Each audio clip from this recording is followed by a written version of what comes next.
on ESPN.com have a ton of intel on free agency and trades following the combine. And here's what they wrote about A.J. Brown. They wrote, teams have contacted the Eagles about a potential Brown trade, but word is that Philly's asking price remains too high. This lines up with what I heard about the Eagles' stance. They'd be open to the right offer, but it would have to be a really good one. They don't want to just get rid of Brown or need him off the team for any chemistry reasons.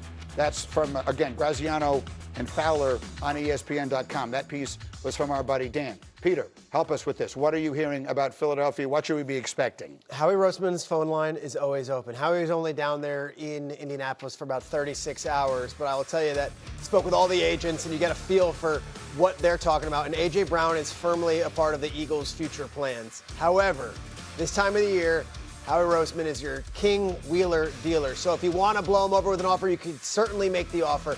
But I will come on here on Monday and I will tell you after the combine, there is a lot less of a feeling that they are proactively shopping A.J. Brown. In fact, Sean Mannion's presentation to the Eagles, where he was one of 17 candidates for that offensive coordinator position, was one in which he showed cut-ups of what they could do with A.J. Brown. So I believe A.J. Brown will be an Eagle, but I will also tell you that Howie Roseman's line is always open, and if you want to offer the farm, he will listen. I am in no way questioning the reporting, but I'm questioning whether at the end of the day this is the way this thing winds up going. I don't buy it.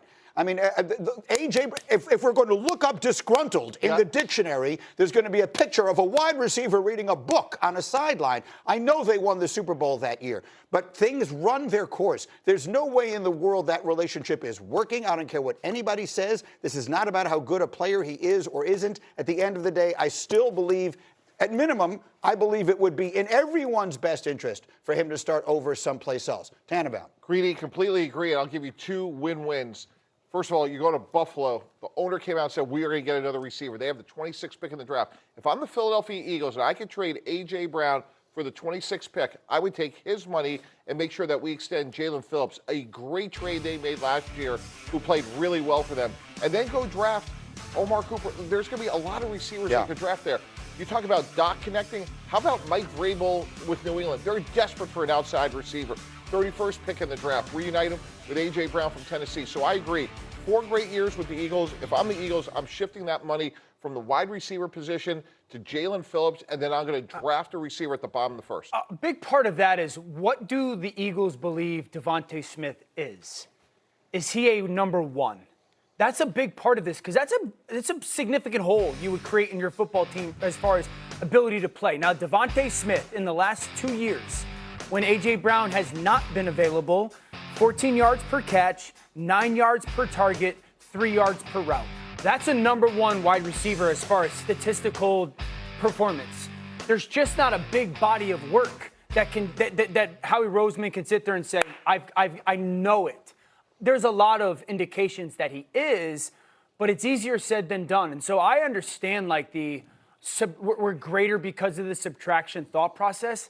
That's a big hole on the football field. He is a dominant physical performer. We have two recent things to point to in recent history. I'll go to Stephon Diggs when he was with the Minnesota Vikings. They moved on from him, and they said, with that draft pick, we will select Justin Jefferson. He was cheaper, and they thought there was a big upside. Can I ask you a quick question in the middle of that? Yeah. But that wasn't a performance thing, correct? No, that was also chemistry. Yeah, yes. Which sounds like this might be what we're talking about. The other one was A.J. Brown when he was with the Titans. They said, we'll move on, and we'll use that pick to take Treylon Burks. It's not a slam dunk that you draft a guy in the first round, and suddenly he's going to fill in for what A.J. Brown is. I am not questioning the ability, the talent, the greatness, if you will, of A.J. Brown. They lost in the first round of the playoffs this year. He had 3 catches for 25 yards. What are we talking about? But that's why we talked about last week. Was the drop-off this past season, because it was just this past season, was it because of Kevin Patullo and that offense and the mundane element and A.J. Brown running literally the same route every single play?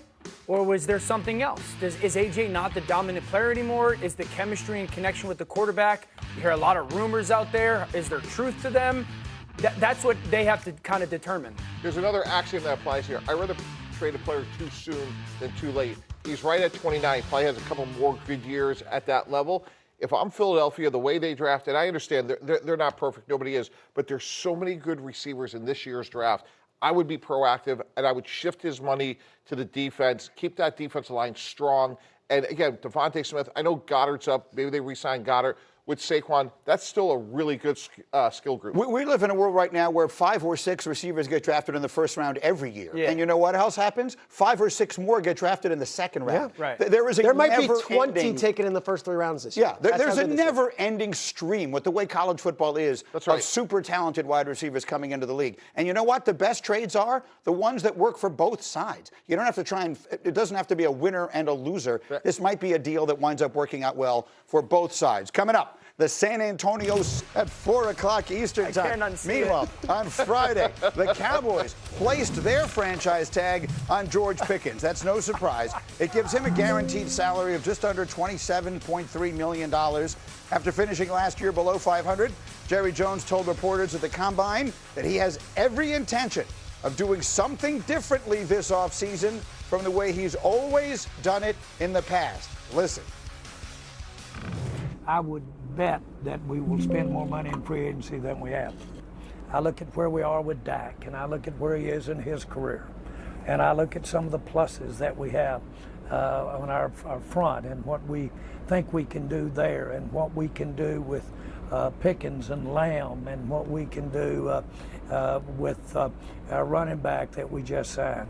And so all of those things, I want to do everything we possibly can to stop somebody and to basically win some third downs more than we did last year. And so I think that would be the area that you would see me bust the budget.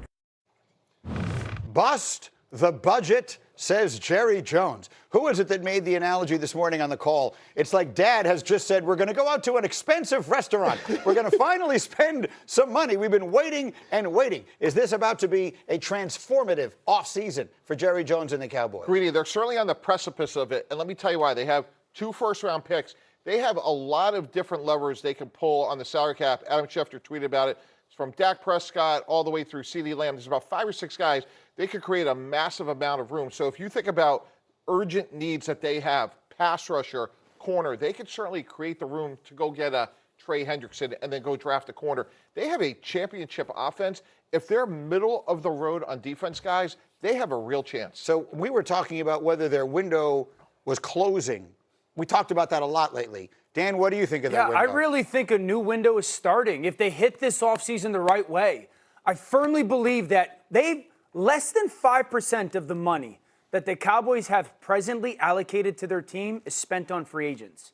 Yet this has been a good football team for the better part of half of a decade. So that tells you Will McClay, who's really like the person choosing their players in many ways, it tells you the job he's done. They're 2 or 3 players away on defense from all of a sudden becoming real contenders. Totally agree on their offense. They got to get Pickens to at least play on the tag. They'll figure that out, hopefully. But if they can get a backer, an edge rusher, and a secondary player that are high-end players, that defense gets solid, and now we're talking about a team that contends. I want to set the stage in Indy. Everyone's there, all the teams, except for maybe the Jaguars and the Rams, and you have your people, and they wear their team paraphernalia. Where you walk down the street, downtown Indianapolis, there is a giant luxury bus with the star on it. And that is Jerry and Steven, and they want themselves to be known. We are here. We are glamour. We are the Cowboys. And when Jerry's talking like this, it means this might be the offseason they actually open their wallets and spend. I would point to Christian Parker, a name that might not be as familiar with everybody, a 34-year-old who they hired as their new defensive coordinator. Comes from the Eagles, where he was their defensive backs coach. He does a lot of that too-high safety shell and is one of these guys that brings a spirit and a youth, and they're going to need him to coach his butt off because that defense was atrocious last year. That's why I would raid Seattle if I was Dallas. I mean, Dallas's defense was so bad last year. You talk about the too-high shell and this defense needing perimeter players or secondary players. They were beat so often in coverage. Can you get Kobe Bryant from Seattle? Tariq Woolen's a free agent. Tariq Woolen from Seattle. Boye Mafe from Seattle. There's people there that if you pick the right ones in Dallas, you hit.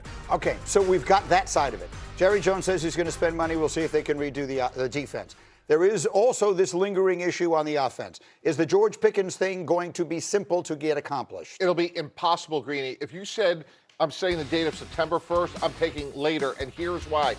We go back a year ago with Micah Parsons. That deal should have been 10 minutes. Highest paid pass rusher, done.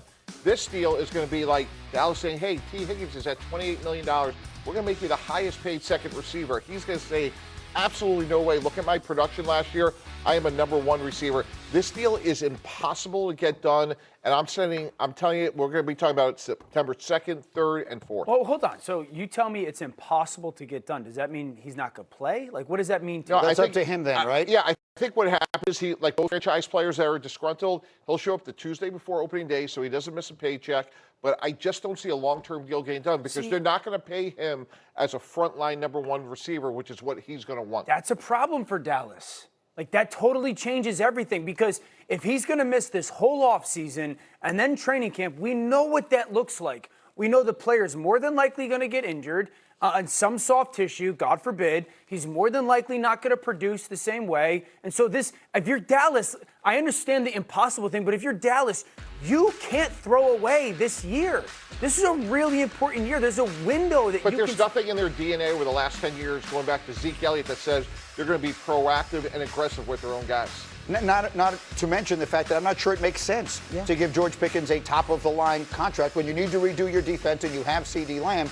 I mean, it's the luxury. It's the luxury of through a collective bargaining agreement, they have the ability to use the franchise tag. It's what the players agreed to. So as much as he can kick and scream, and his agent will definitely do his best to get him a long-term deal and big money this offseason, it's kind of the situation that the players put themselves in. It was a one-year prove-it deal for George Pickens. He proved it. Now the team is able to say, we're going to tag you. We're sorry.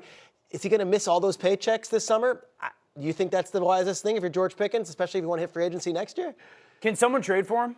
Yes. Sure. And what's it going to cost somebody on the to tag, trade for him? it's 2 ones. Yeah, isn't it? no one's going to give up 2 ones. I mean, could somebody potentially give up a first-round pick?